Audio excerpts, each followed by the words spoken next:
Gentlemen, start your engines.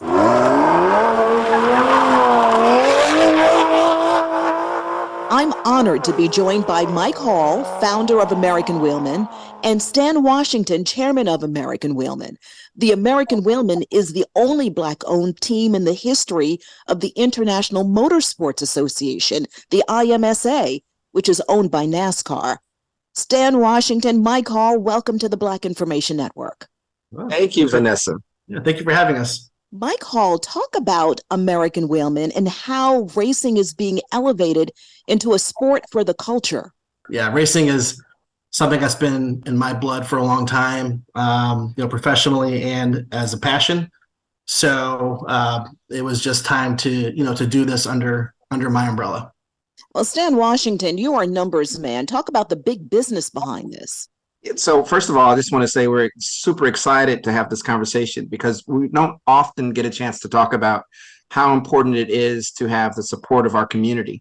And that is really part of the business model that we have here at American Wheelman. We talk a lot about the importance of performing on the track, being able to perform and stand up on the podium and win. But ultimately, this is really about activating and unifying our community around racing.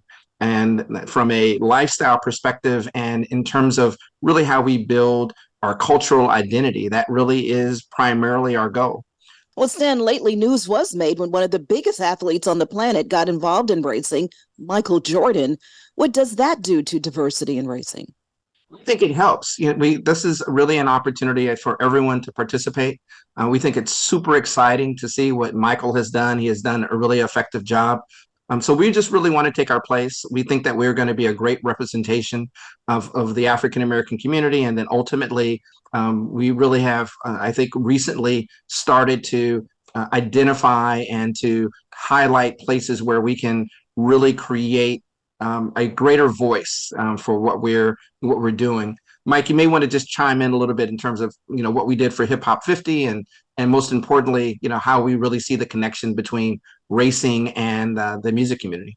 Sure. So when we launched this program, I always had an idea of doing an art car. Art cars are a tradition in my sport. It kind of started off with Andy Warhol back in 1973 when he painted one of the BMW CSL race cars for Le Mans. So this is a page out of tradition and history. But, me being me, I'm a hip hop head, and I absolutely wanted to have a graffiti car, a true graffiti car. So, I believe that every race team should have a good soundtrack. That's kind of how we're wired. We're always tied to music. It's what drives us. It motivates us, and it obviously it's our culture. So this was not a marketing scheme or ploy to bring blacks and browns to the racing. This was a very selfish play because it's who we are. As a team, we have hip hop in our veins. Going up to the hardcore hip hop. We talked with Porsche Motorsports North America, and they loved the idea, and they were happy to get behind us as a team and let us paint one of their very expensive race cars that we're going to be running here shortly in IMSA.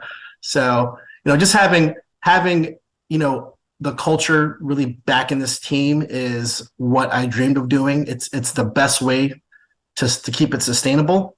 And I think people will quickly realize that it's 100% authentic. It's who we are. It's unique, and it's going to be successful because of all those attributes. When you think about endurance car racing, and you mentioned Porsche, the class of cars and even the class of people are different. They are, yeah. So we do run endurance racing. These are races from anywhere from 2 hours to 24 hours once you get to the GT3 and prototype classes. But we race Porsches against Ferraris, Aston Martins, BMWs, Cadillacs, all the luxury brands play in our series. So the demographic is an interesting one. It's more diverse.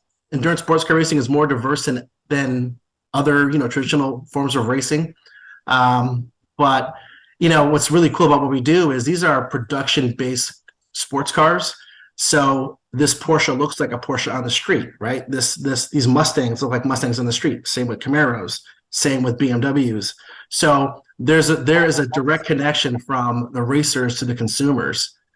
So this is why you see, a lot of people of color at our sport because, look, they're driving these cars that probably have more horsepower on the street than we do on the racetrack.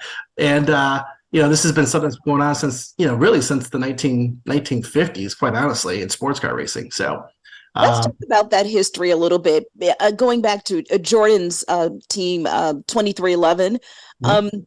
Now, you mentioned he has Bubba Wallace as the driver, right? Yep. Wallace, of course, made big news advocating for the removal of Confederate flags at racetracks.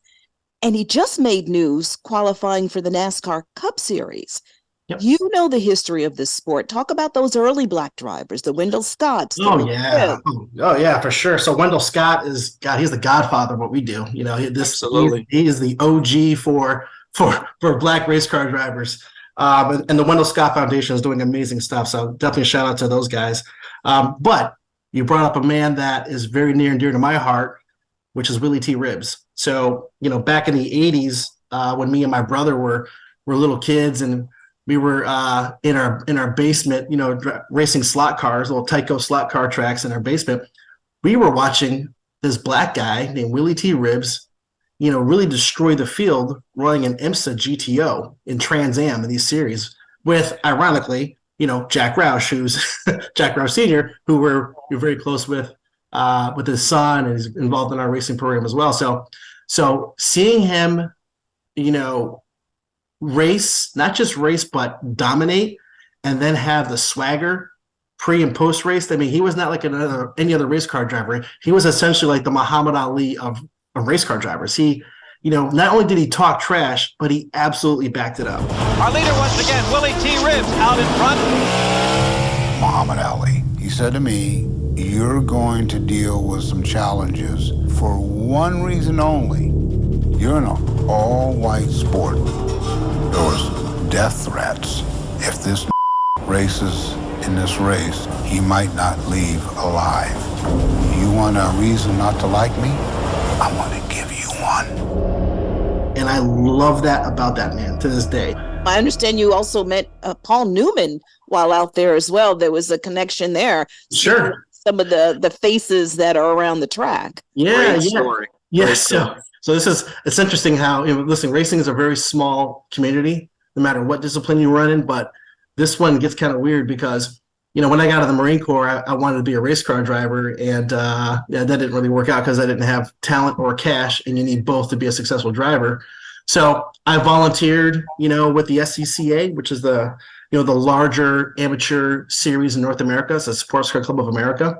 These are men and women that go out there every weekend, that they do time trial racing. They do, closed circuit road racing, solo events, very, very active. So I would just volunteer because I just love to be around sports car racing. So I would volunteer for teams, for my buddies' teams, and, change tires, just help with the setup at the track, take out the trash. It didn't matter what it was. So, so I live in New England. I live in Massachusetts. So one of our local tracks was up in New Hampshire that we were running on a weekend. It was a private event. No spectators ever allowed to these events. And I got tapped on the shoulder by this old white guy. And he goes, hey, son, what are you doing here? As a joke, like he was being funny about it. And I turned around, it was Paul Newman. He was being very, sarcastic. And he's like, no, but seriously, I see you around the track, what are you into? So, I told him what I was doing. At the time, I was trying to build an H production 68 MGB Roadster that I wanted to race, but, never got around to actually doing it.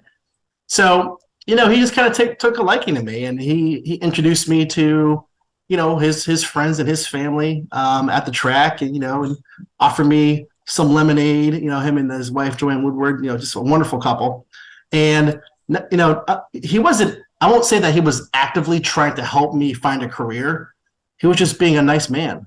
Genuinely, we have the same interests, and that's how Paul was. Like if you had an interest in cars, you want to talk cars, he'd talk your ear off. If you want to talk about acting, he'd shut you down in 2 seconds and walk away from you.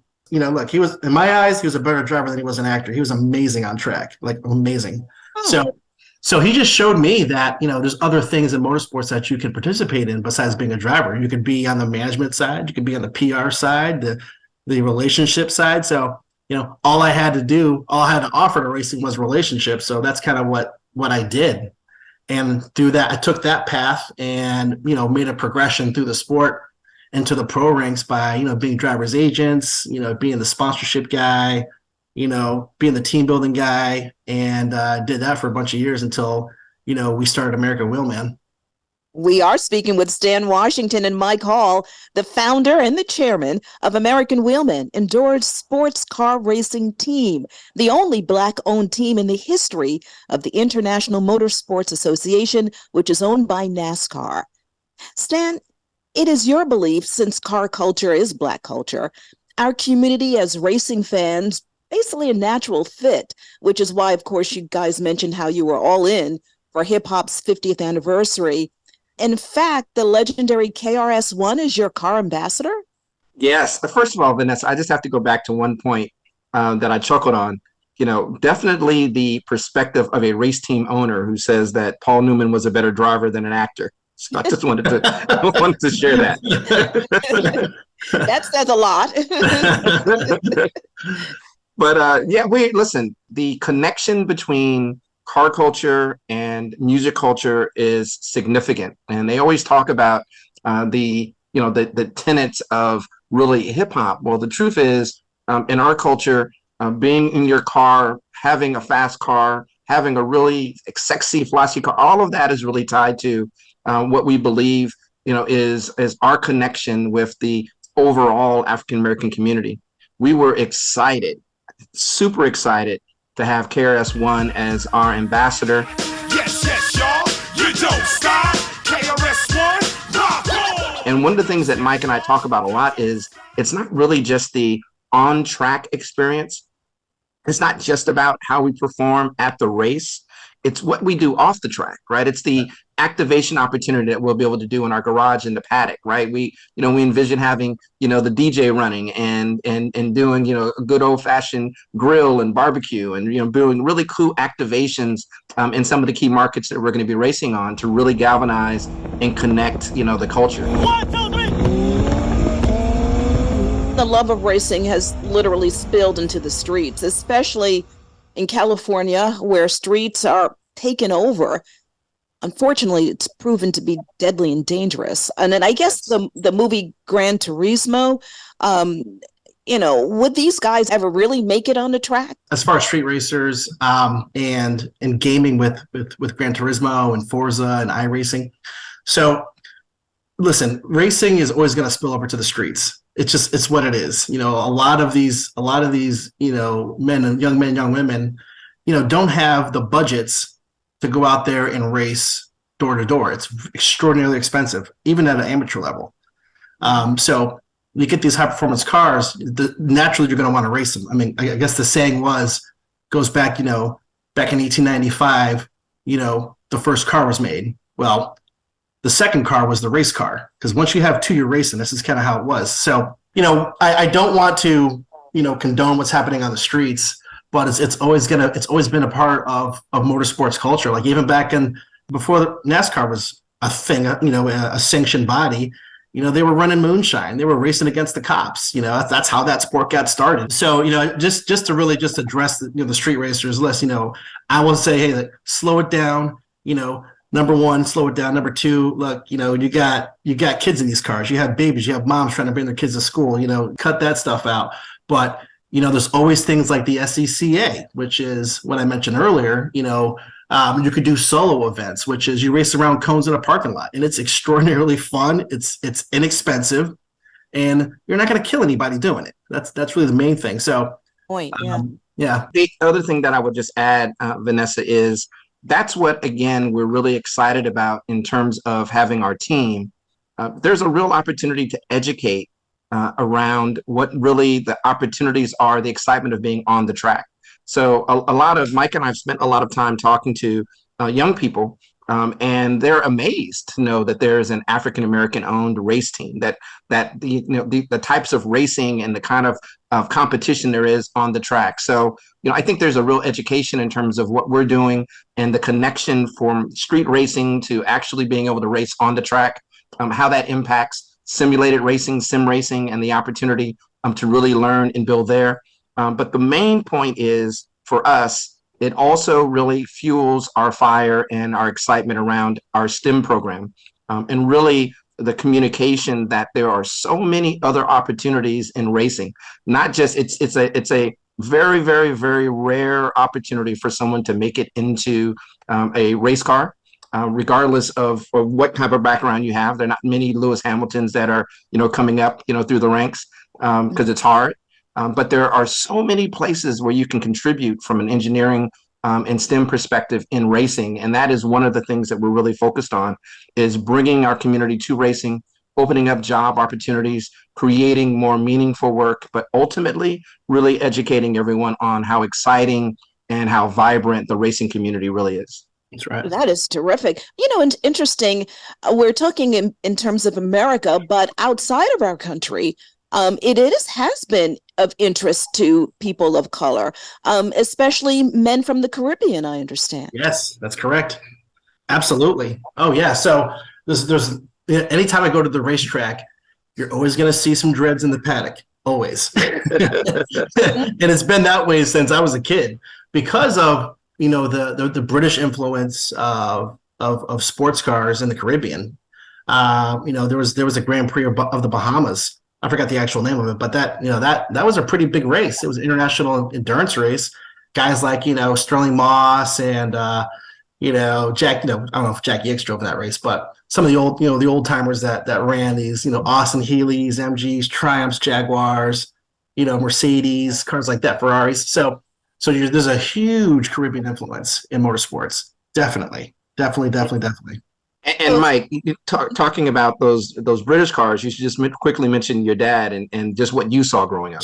Oh, sure. So, listen, I could really attribute my entire existence to not only my mother and my father, but a 1961 MGA sports car. So what happened was, my dad was from West Virginia, and he didn't want to be a coal miner like the rest of his family. So he joined the Air Force and became a telecom guy overseas. So when he was stationed in England, he got to see all these really cool British sports cars running around, and he saved up his money. And when he got out of the Air Force, he bought an MGA. Well, he got a job working for Hamilton Standard in Connecticut on the Apollo program.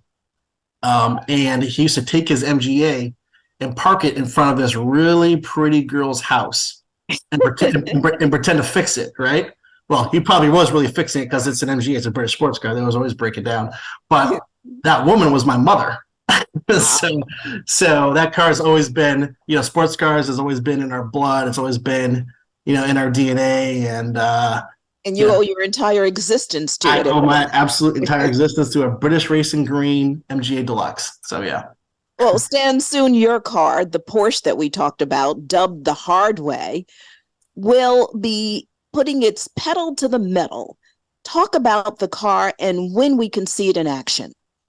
So we'll be racing a Porsche 718 Cayman GT4 RS. It's a beast monster of a car.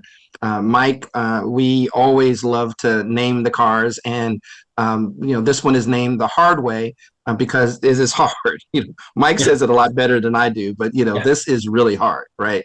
Yeah. Creating an independent team, going out and racing. There are so many variables and components and levers you have to pull to be in position to do this.